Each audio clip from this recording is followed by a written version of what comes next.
following podcast is for informational purposes only. The contents of this podcast do not constitute tax, legal, or investment advice. Take responsibility for your own decisions, consult with the proper professionals, and do your own research.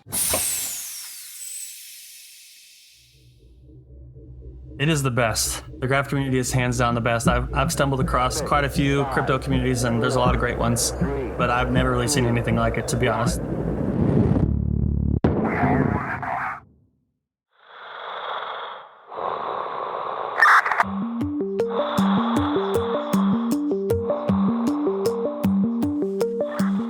GRTiQ podcast.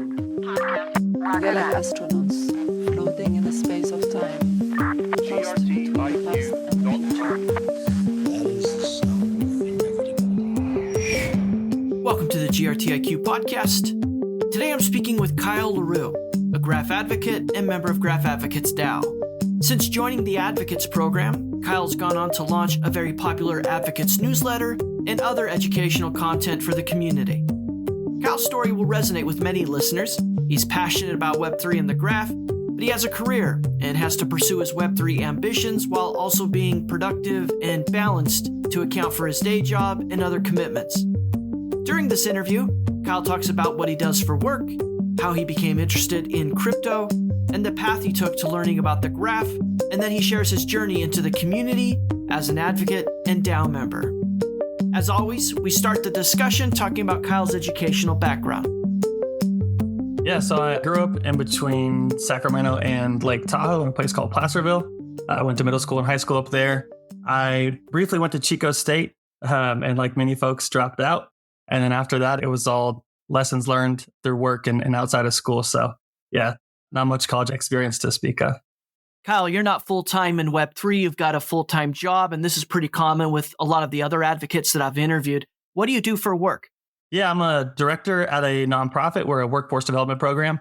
So I run a zero waste program. We basically bring people in, young adults 18 to 30, to do conservation-based work so they get different types of certificates and skills. They also get to work on their high school diploma if they don't have it.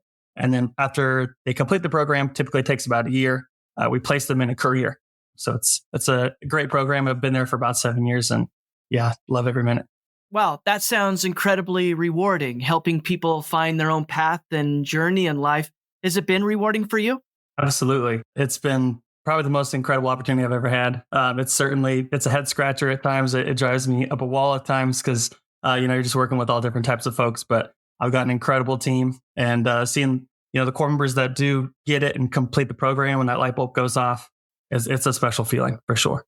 I want to talk to you about success rate. So you have this program where you bring people in, you train them up, you educate them in hopes that they'll find a career and be able to go to work.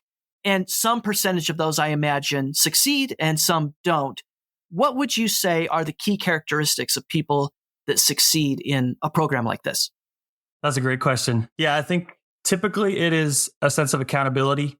Not taking feedback negatively and blaming everyone else. It's really owning in the process and having that growth mindset instead of a victim mindset, and then putting the work in and being willing to participate in the program and trust that, if you do the right things, it'll get you where you want to go. I think in general, those are the tools that make people successful. You've probably learned a little bit about the nature of work and the type of work that appeals to people. If you have that perspective, what would be your advice to people listening to the podcast who are exploring their own careers and they're not in a program per se like you're involved with, but they still face the same decision? How do I find meaningful work in life? What's your advice to them? Man, it's tough. I do feel very blessed to have kind of stumbled into the program that I did and the job that I have. But I think in general, if you put in the work and really commit to anything and are willing to trust the process, and not necessarily have expectations on when things are going to go your way or how they're going to go your way, but just work. And typically, I think good things happen to people who take that approach. Well, similar to the question I just asked you, there's another variant that I think would be interesting, which is you're obviously taking people and getting them ready for the workforce, and they need to improve themselves and they need to make themselves attractive for future employers. What have you seen, or what do you think are the most important characteristics or methods that someone can undertake to make themselves more attractive in the workforce? Yeah, I would say going the extra mile in general, on every little task, even if you don't think people are watching, just kind of always making sure that you're putting in the best amount of work ethic that you can, and also being team oriented for sure. I mean, it's easy to, even if you have a good work ethic, to just kind of isolate and want to do your own thing and not deal with other people. That certainly is the path of least resistance, and it's tempting, for all of us to do at times. But if you can really be a part of a team and contribute to that larger picture and that larger group, I think you'll be way more appealing to people hiring. Kyle, if we threw those 7 years of experience working with people, getting them ready to join the workforce, what skill or characteristic do you think is the most valuable and the most rare? Meaning that it seems like every employer wants someone to possess this skill or characteristic, but so few have it. I think being able to really overcome challenges and obstacles, every day, no matter what you're doing, there are issues, there's, grievances with other employees. There's always all this, stuff going on. And I think not necessarily to ignore that, those issues, but to just be able to kind of put your head down and do the work, and also address them appropriately, and don't pretend like they don't exist, but just really be present and try to push through all that stuff. To me, it is very rare. I think it's, a lot of us, it's easy to get caught up in what's going on and get distracted and get upset and kind of get off track. So yeah, when I see that, and we have folks like that on my team that I'm just so impressed with. So. Well, Kyle, you and I are talking today because you are a Graph Advocate. You're also a member of Graph AdvocatesDAO, and we're going to shine a light on some of the contributions you're making and the experience you've had. And for longtime listeners of the podcast, they know that I've been featuring many advocates recently to help shine a brighter light on that program, but also the amazing people and contributions that are coming out of Graph Advocates. Before we get there, I want to ask you about when you first became aware of crypto. Do you remember when that was and what those original impressions were? I do, and they were not positive. So I got into like personal finance and investing in a big way probably about 7 years ago. And I was very conservative, I'd say. And I've never a trader, never really went that path. Was always just about kind of, like the beauty of indexing and all that. So when I first heard about crypto, it was definitely like, oh, this is a total scam. This doesn't make any sense. Does, no value. And then I think the summer of 2021 happened and the prices were just getting insane. And at some point I was like, okay, I got to check this out. Like there has to be something here. And for the most part, I was still pretty unimpressed, but I one by one went through the top 50 coins in Coinbase and was just kind of reading up on each one briefly. And yeah, didn't really see much there. There was a couple that interested me, Ethereum in a big way. And then the Graph, really, I did the Coinbase Earn and Learn, and I was hooked. I was hooked after that. So that's pretty much the crypto entry point for me. What was it about crypto that signaled early on, this is most likely a scam? This can't possibly be true. Yeah, I mean, I think the exponential price growth, it seems so artificial. And I guess looking back, a lot of it kind of was. But yeah, and then also just for me personally, not understanding really what it was. I mean, back then I had no idea what Ethereum really was or what a smart contract was. So probably just ignorance on my part, not knowing what was going on and just seeing number go up. You mentioned that you went through the top 50 coins on Coinbase and just started reading. And I presume you're trying to figure out if there's real utility behind some of these projects. You mentioned specifically Ethereum. We'll talk about the Graph in a minute. Do you remember what your thoughts were or what the aha moment was when you started reading on Ethereum that signaled, well, this is different than maybe what I thought it was? Yeah, I think once I started reading about programmable money, I really started to second guess my previous thoughts about what crypto was. To that point, I'd really only heard about Bitcoin and, like the digital gold narrative, which made some sense, but just wasn't that compelling to me. But I think the idea of having your money be programmable and composable and all these other things really was a light bulb moment for me and got me incredibly curious and wanted to learn more.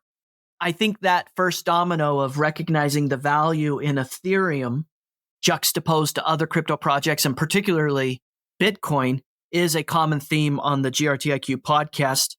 Additionally, you said, you found the Graph and you started reading about that, and there were some aha moments there. Walk us through that. What was it specifically about the Graph that signaled, hey, there's something here? Yeah, I think, the more I learned about Ethereum and blockchains in general, kind of what a blockchain is, basically just a big ledger database with a ton of information. Once I saw the Graph's mission prop, which is basically to organize that data and provide it to people who need it, that made a ton of sense to me. I mean, otherwise, all this information is kind of useless if it's just this sea of numbers and transactions. So, and I really didn't see anyone else that was doing it at a high level. So that even made me more interested in the project just because, without much real competition, it seemed like it was well suited to succeed. The GRTiQ podcast is made possible by a generous grant from the Graph Foundation. The Graph Grants program provides support for protocol infrastructure, tooling, dApps, subgraphs, and community building efforts. Learn more at thegraph.foundation. That's thegraph.foundation.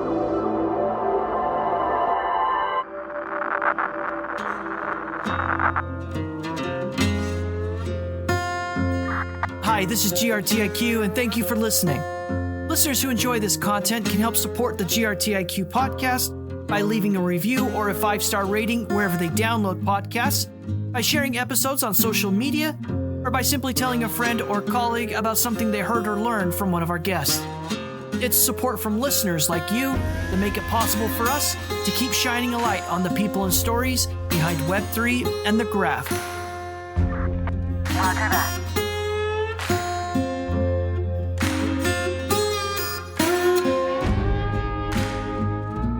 Kyle, I've had the opportunity to speak with a lot of different people, and their stories kind of sound similar to yours from the perspective of step one being this idea related to speculation, what's going on in this market, look at these prices and all this volatility, to a second step, which you explained very well, which is research. What really is going on here? Are these protocols and these participants creating real value? But then there's this third step. And I think this is largely what people like you are most motivated by, which is this disruption, either the emergence of a new industry entirely or the reinvention of the internet with Web3. And I'm curious if you could just share your thoughts on that third step, going from, wow, there's some really important projects here to, oh, wow, this is the emergence of something entirely new. Yeah. So once that light bulb did go off, I definitely started to get this opaque picture of what it could all lead to. I mean, I still have no idea exactly where we're going because the possibilities are endless. But a few of the unlocks that made sense just really, clicked with me, especially, I think we have a harder time understanding it here in America because the financial system is more stable, not entirely stable as we've seen recently. But, for other countries, money isn't as concrete. It's not as safe. There's way less trust than we have. So I think that, thinking more globally helped me put the pieces together a little bit. And then I think we've seen it, in history as well, whether it's with smartphones, whether it's with the internet, these things are always kind of mocked at the beginning. And there's no use cases or value anywhere to be seen. But ultimately, they're this unlock for creativity that is an explosion of new ideas and new economies. I think the smartphone and the App Store specifically is a perfect example of that. People were not fans at all when that first got released, and now look at us. So I think, when it comes to crypto in a similar way, I mean, we can look at like the payment rails that clearly need updating.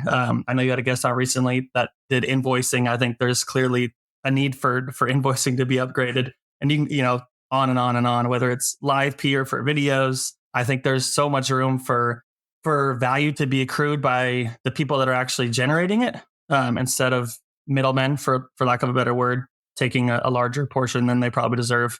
And I think that's what crypto really, hopefully, brings to life is value going to where, it's being created and in a more decentralized fashion. So let's talk about the journey you took. You became aware of crypto, you moved into a more research mode and started realizing the real value in some of the protocols, specifically the Graph. You mentioned Ethereum. Then you must have taken a journey to where you are today, which is very involved within the Graph community. Can you share what that journey was and what the steps you took from Coinbase to advocate at the Graph? Yeah. So as I said, the first thing was the Coinbase Earn to Learn. And then I jumped onto Reddit and found the subreddit for the Graph and started checking out, different resources, reading as much as I could. Like I said, I really got enthralled pretty quickly. And then I stumbled upon GRTiQ podcast. And that was truly one of the, ignition points for me, where I just listened to every single episode, sometimes more than once. And then, after a while, I kind of started to think like, man, is this project really alive? Because the Reddit isn't as popular as some of the other. And finally, I jumped on the Discord, the Graph Discord, and it just blew my mind. I'll never forget that moment where I was like, holy hell, there's so much going on here. These people are so friendly and engaging and brilliant. where it just blew me away. And then after that, I kind of spent the next few months just watching the Discord streams and kind of learning and learning and learning. And then there was one moment where someone had asked a question, and I actually felt confident enough to answer that question. And it was just I had this big dumb smile on my face for the rest of the night. I was like, yeah, I'm actually a part of this now. I just answered a question in the Graph Discord. So that was pretty much the path. And then almost shortly after that, the Graph AdvocatesDAO launched, and I was all in on applying. So, Kyle, I'm humbled by the impact that the GRTiQ podcast had in your journey, and really appreciate the kind words. And I'm thrilled to have you as a guest. I love the fact that you went from listener to guest. Are there any episodes when you think back to going through all of them, and like you said, you listen to some of them more than once, any of them a highlight for you that really sparked more interest in the graph? Yeah, the 2 Brandon Ramirez episodes really absolutely blew my mind. I mean, just from a technical perspective, but also his view on the protocol, on the ecosystem, on crypto in general. Really, I was just so impressed and so blown away. And then also honorable mentions to Eva Balin and Kyle LaRue. Those episodes really were just awesome. And I think the more I listen and hear some of the people in the core devs talk about the graph just getting started and being this platform, I think it's just so exciting. Longtime listeners of the podcast know I like to ask this question frequently, so you will also recognize it, I'm sure, which is, what do you think it says about the graph that someone like yourself, right, who's just interested but not fully participating, joins the Discord, reads a bunch of stuff, is educating themselves, and then finally sees a question and gets the confidence to say, I'm going to try to answer that, posts an answer, pretty simple, and then just months later finds themselves as a really important member of the community everywhere, in Reddit, in Discord, member of Advocates, member of AdvocatesDAO. I mean, what does that say about the graph and the graph community? It is the best. The graph community is hands down the best. I've stumbled across quite a few crypto communities, and there's a lot of great ones, but I've never really seen anything like it, to be honest. That it is, again, it's a technical protocol, and there's really no reason that it should be as welcoming to non-technical folks as it is. But everyone is here to help and here to try to get more folks aware of what the graph is doing and help them contribute in any way that they can. And again, I've just found everyone to be so kind and engaging and focused on contributing and improving the protocol. It's really impressive. Since answering that first question, you've started to contribute a lot. And I know personally that you must be putting in a lot of time, weekends and nights, being a contributor within the graph ecosystem. What are you telling family? You're already busy. You've got a full-time gig. I'm sure you have friends and family that are curious, where is Kyle and why is he doing so much of this crypto work? How are you explaining it to them? Yeah, it's the narrative has definitely changed a little bit since FTX, for sure. At first it was a lot of, oh, that's cool. Like, what token should I buy? And like, how much Doge should I get? And after FTX, it's like, oh, you're still doing that? What are you doing? And for me, it's just been a constant. It's like, I believe in this protocol. I talk about what the graph does. I talk about Ethereum and where I think this is all headed. I'm never super vocal about any investment or anything too much in my personal life, to be honest. So I don't bring it up on my own, but people certainly do see me working, nights, working weekends. So yeah, for the most part, it's just if they ask, trying to convey what I believe and where I think, the power in crypto lies and the beauty in it, and leaving it at that and trying to leave out the speculation piece.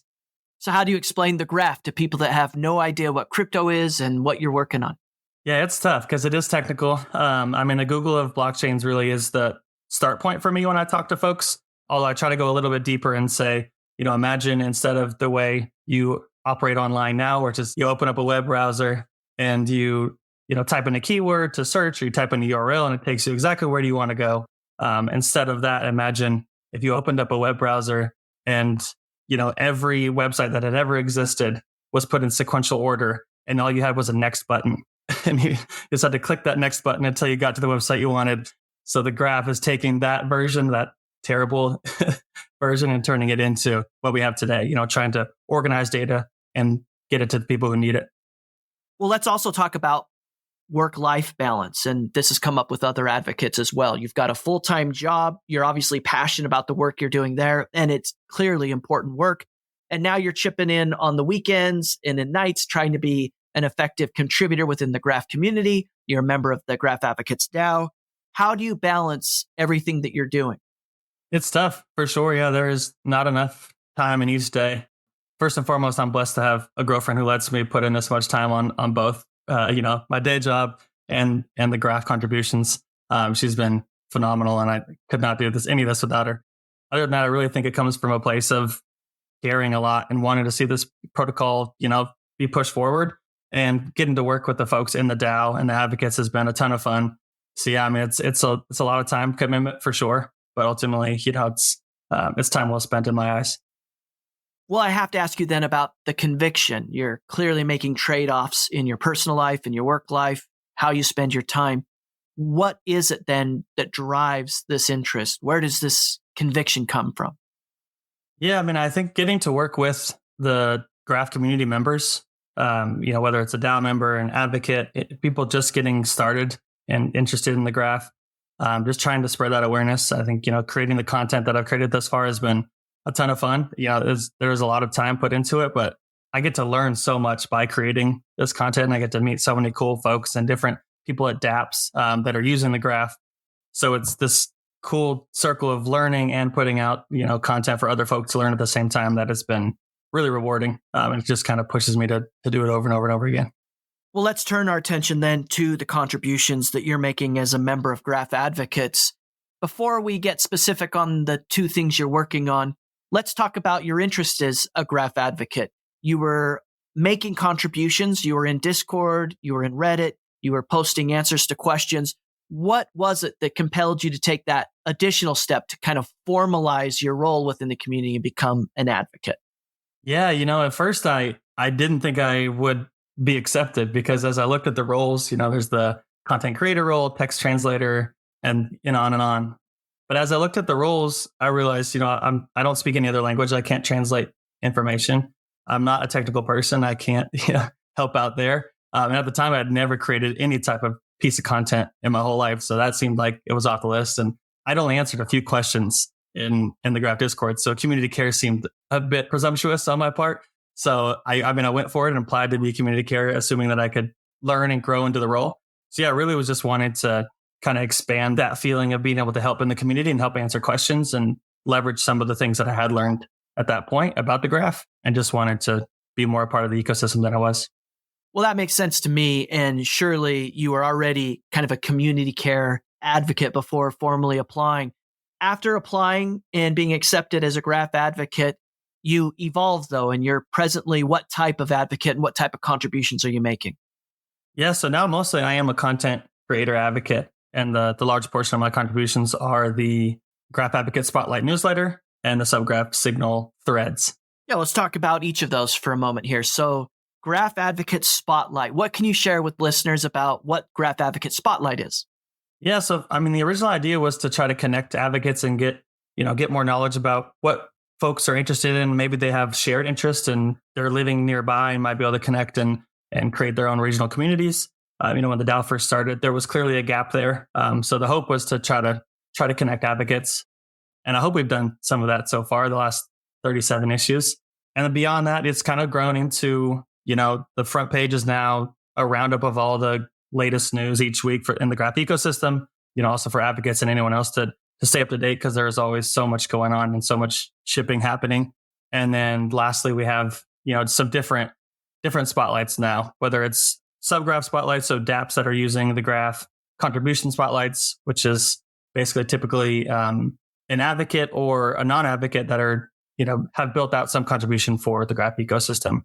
So just trying to showcase these efforts, because there's, again, so much going on and great work being done by lots of folks in the community. Given that unique perspective, then I would be remiss if I didn't ask you what you've learned about Graph Advocates. And for listeners that don't know much about this program, we're talking about an international community of individuals who want to contribute to the Graph in one of the roles available for advocates. And you've met most of them and you've shared their story and published it in the newsletter. What can you tell us about that community? Yeah, they are inspiring. They're the diversity of people who are in the program and that are contributing in different ways has been incredible to see, and to get to learn the stories of a lot of these advocates has been really special. And yeah, I'm just blown away by how compelled folks are to contribute towards the Graph, in different ways. And they're bringing their own skill set whether, like I said, whether it's translation, the Graph website, whether it's subgraph documentation, helping out these dApps, provide documentations for their subgraphs for free. It's just been really cool to see the passion that people are bringing to the advocacy. Hi, this is Kyle LaRue with Graph AdvocatesDAO. If my conversation with the GRTiQ podcast has been helpful to you, then please consider supporting future episodes by becoming a subscriber. Visit grtiq.com/podcast for more information. That's grtiq.com/podcast. GRTiQ Podcast. Thanks for listening.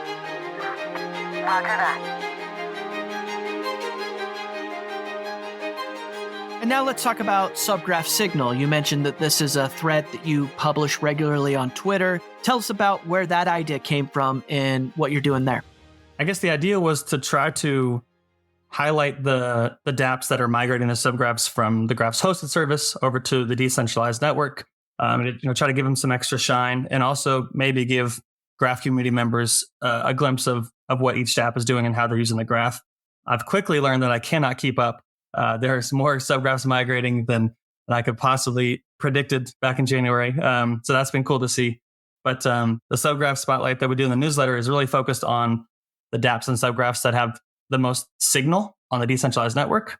So they're kind of the most popular ones, whereas the subgraph signal tweet threads are really just kind of immediately after some of the more smaller signaled subgraphs. Well, similar to the question I asked you about Graph Advocates, I want to ask it about your work on Subgraph Signal. What have you learned about either the dev community or subgraphs, dApps, as you've published that content? Yeah, I think first and foremost that the passion and the fandom for the Graph does not stop within the Graph community. I mean, so many devs and so many dApps are big fans of the Graph because they know how critical it is to their projects and to their protocols. So I think that's been really cool to see, kind of getting confirmation that I'm not just in an echo chamber where everyone's talking about how cool the Graph is because we're all, delegators or community members. So that has been really cool to see. And just to see the different ways that the Graph can be leveraged and the excitement for, where we're going, whether it's layer 2 or the billing improvements, things like that.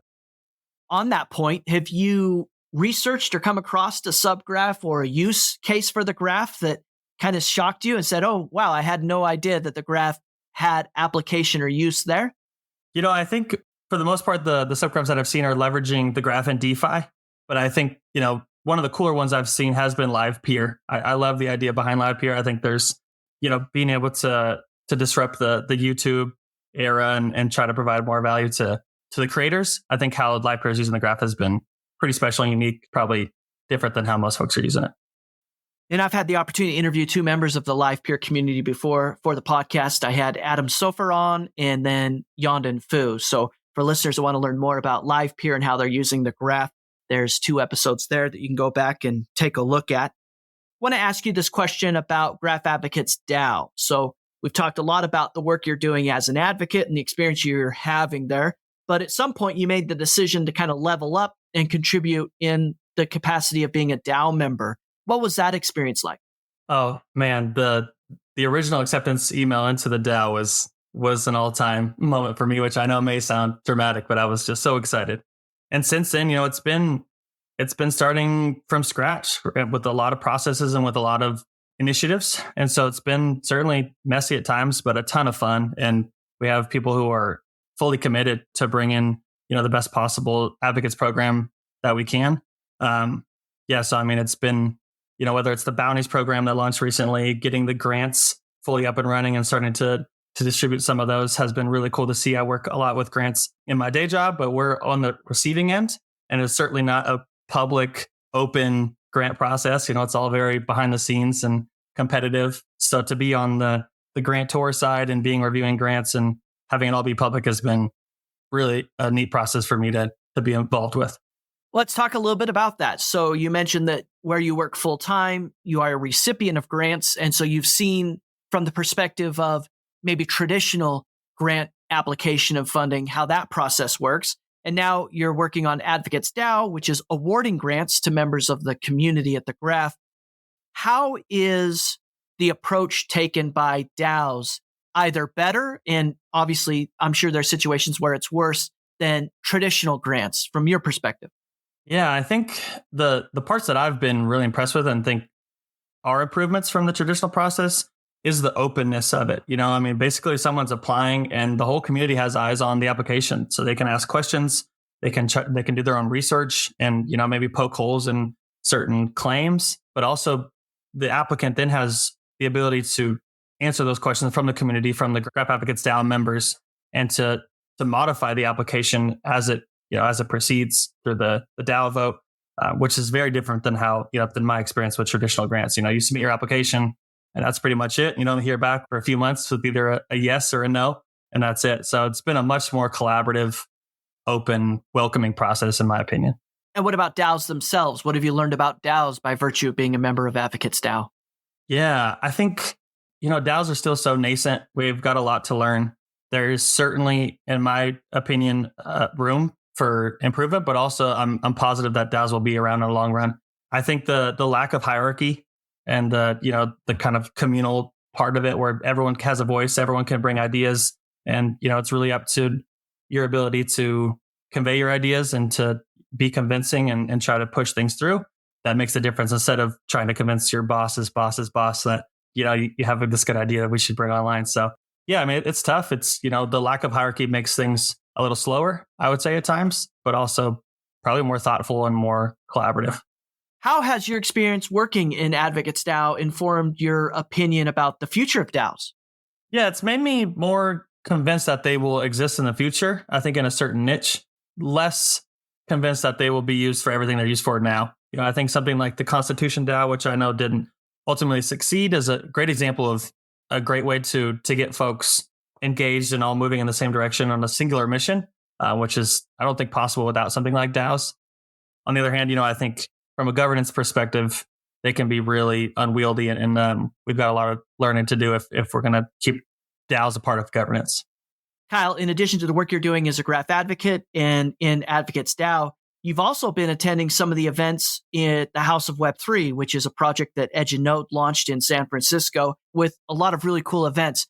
What can you tell us about your experience going to the events at House of Web3? Yeah, I'm very lucky. I only live about an hour and a half away from the House of Web3. I've got the chance to go to 2 or 3 events now, and they have been fantastic experiences. The space itself is beautiful, and the environment is equally as beautiful. A huge shout out to Noel, who I know played a huge part in putting that all together. I've met so many people at just a handful of events that I never would have had the chance to meet otherwise. And it's been really neat to see as well the progression of the types of events. Early on, it was a lot of meet and greets and kind of just getting the space off the ground. And now I'm seeing more and more of, really bringing in different types of communities, whether it's a Lens meetup about decentralized social, gaming. I know they have philosophy discussions now, so it's really, really neat to see where they're taking the space. If you're nearby, I would highly, highly recommend checking some of these events out.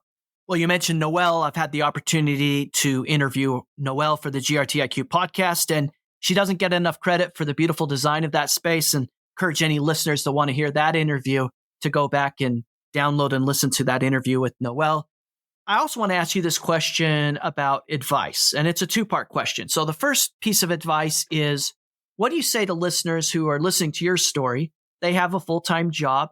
They may be a little reluctant to apply to advocates, but they still want to make contributions within the Graph community. How should they get started? What should they do? Yeah, I would say definitely don't be hesitant to apply. Just go for it. Using myself as an example, there really is so much flexibility in, how much time you can give and what types of contributions you're interested in. But really, we are looking for all kinds and we can use so much help in different areas. So there's really no reason to not jump in, ask questions, see how you can contribute and go from there. And the second part of this question is advice to yourself, but not present self, past self. If you could go back knowing what you know now and give advice to Kyle, who was looking up on Coinbase and stumbled across the Graph, what would be your advice to yourself before you got started on this journey? Wow. Breathe. It's a long game. I am the type of person that I'm pretty skeptical of most things, and I don't get too invested emotionally or otherwise in a lot of things. But when I do, I'm all in. And that has its pros and cons. And I would just say, just maybe take a breath and know, this is a long, long road. Crypto is really just getting started, and we've got a long way to go. And the Graph is included in that. Yeah. So as we talked a little bit earlier, that work-life balance is important. So just trying to make sure, keep all things, kind of where they should be. You've mentioned a few times these are early days, and this is a long-term commitment for the industry and people like you who are contributing. What are some of the signals or mileposts then that you're watching for that might say, hey, we're ready for the next phase. This is no longer early days. We're now moving into something maybe more substantial in terms of adoption or growth? Yeah, I think the obvious answer to me at least would be more general use, not like getting the public to be using an application or a tool of some kind that involves crypto and likely without them even knowing it. Right now, all anyone thinks about that isn't really in Web3 or crypto is the price. So if we can provide, that killer app that everyone talks about, which, I think we are on our way, whether it's stable coins, I think NFTs and token gating have a really great shot at being those use cases that people use without even thinking about crypto. I think that'll be a huge hurdle for us to get over and really find more respect, for lack of a better word. Kyle, when I get the opportunity to speak with advocates like yourself who have a very similar story, I always want to get a sense for how going to work in the Graph community has impacted their lives. So we have a sense of the type of contributions you're making. We also know that you're making trade-offs with time and what you're doing with your nights and weekends. But in terms of impact to you as a person, how has being an advocate and being a member of the Graph community impacted your life? Yeah, I would say it's made me think way more globally.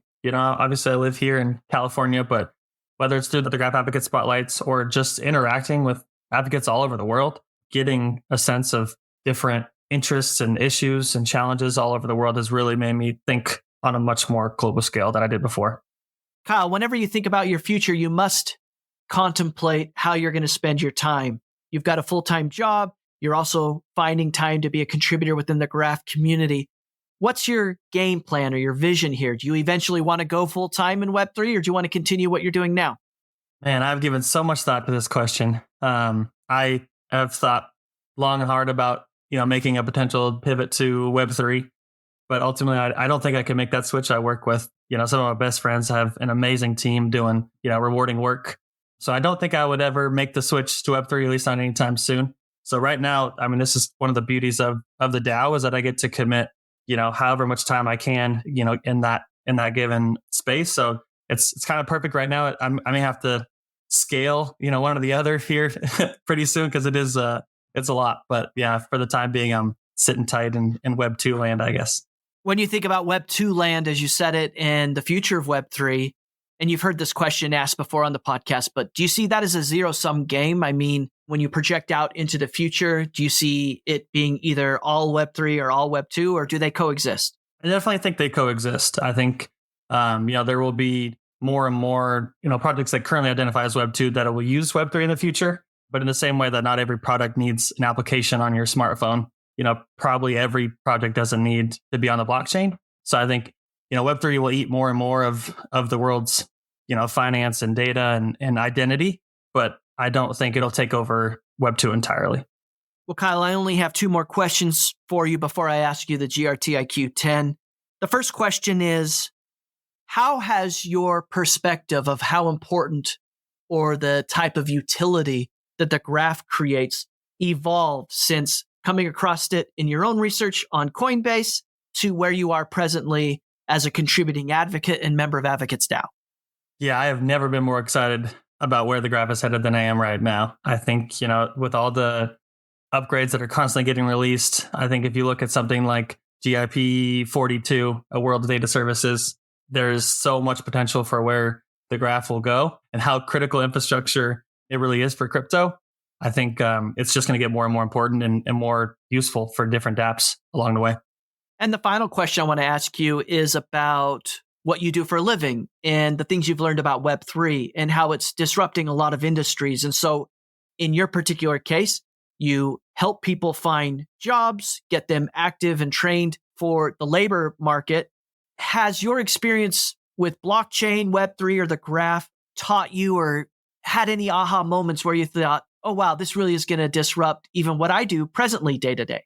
Yeah, definitely. I think first and foremost, I would say from a nonprofit's perspective, I think donations, having transparency about where money goes and how it's spent will be probably the expectation and the standard in the future. And that'll be powered by blockchains. And then from a more just workforce perspective, I think it's a little too early to tell. I'm confident that things will be changed by crypto and by blockchains. I'm not totally sure how yet because we're so early. But yeah, it's coming for most things, I think.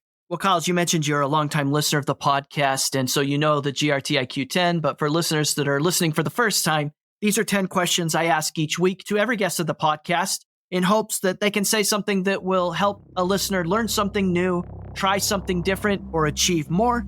And so, Kyle, are you ready for the GRTiQ 10? Absolutely. Let's do it. The GRTiQ 10. 10 questions for astronauts floating in space. What book or article has had the most impact on your life? A Course in Miracles. It's a book I read about 12 years ago, and I've been reading it ever since. The opening line is, "Nothing real can be threatened. Nothing unreal exists. Herein lies the peace of God." And ever since then, I've been stuck. So, is there a movie or a TV show that you think every human should watch? I've listened to every single episode of GRTiQ, and I'm so happy to be the first person to give you the right answer on this. It is 100% The Office. If you could only listen to one music album for the rest of your life, which one would you choose? I'm going to cheat a little bit and say the discography for Morgan Wallen. What's the best advice someone's ever given to you? Life's hard, get a helmet. What's one thing you've learned in your life that you don't think most other people have learned or come to know yet?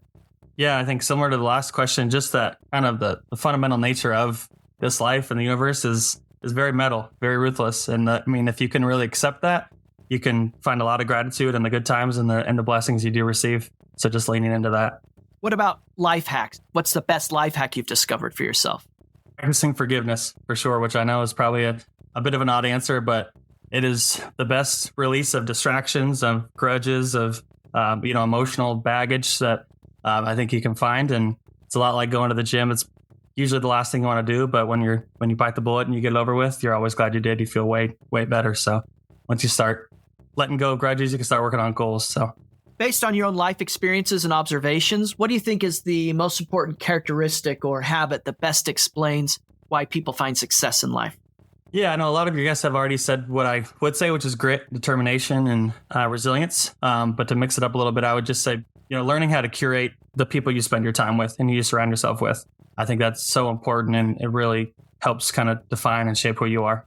And then the final 3 questions are complete the sentence type questions. The first one is, the thing that most excites me about Web3 is? The freedom and the decentralization and just the opportunities and possibilities. And how about this one? If you're on Twitter, then you should be following Chris Berniski if you are interested in crypto investing, and me if you want to stay up to news on the graph. And I'm happiest when I'm achieving goals and when I'm spending time with the people I love, ideally over a couple cocktails. The GRTiQ 10. After this, I show you Kyle LaRue, thank you so much for joining the GRTiQ podcast. Thank you for making the podcast part of your journey, but also being willing to come on and share your journey as a way to inspire listeners and people who want to get more involved. Your story is another incredible template for anybody who's curious and energized about what the potential of crypto, Web3, or the graph is doing, how they can get involved. If listeners want to follow you, stay up to date on the things you're working on, what's the best way to do it? Yeah, Discord, it's kyle.larue.1776. And on Twitter, it's Kyle LaRue11. So yeah, feel free to reach out. This has been a production of the GRTiQ podcast. For more information, including detailed show notes, visit grtiq.com/podcast. That's grtiq.com/podcast. Please consider contributing to this project and helping build the community by subscribing and leaving a review. GRTiQ Podcast.